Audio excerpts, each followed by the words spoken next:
Quel est le traitement des symptômes des cancers bronchopulmonaires et quelle est la qualité de vie avec ces traitements ou après ces traitements?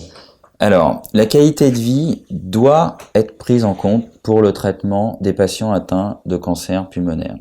Alors, on peut considérer que c'est une nécessité parce que on est médicalement attaché à ce principe. À ce moment-là, les choses sont dites. Si on n'en est pas convaincu, eh bien, ceci a été démontré par une étude randomisée, c'est-à-dire que comme on essaye de démontrer qu'un médicament est efficace, il a été démontré que la prise en charge de la qualité de vie est essentielle. Aujourd'hui, quand vous voulez démontrer l'intérêt d'un médicament, vous prenez deux groupes de patients, vous exposez un groupe à un traitement et l'autre groupe à un autre traitement et vous comparez les deux effectifs en connaissant leur devenir. Si le devenir est meilleur avec le médicament A, vous dites que le médicament A doit être prescrit. Le contraire avec le médicament B, vous prescrivez le médicament B.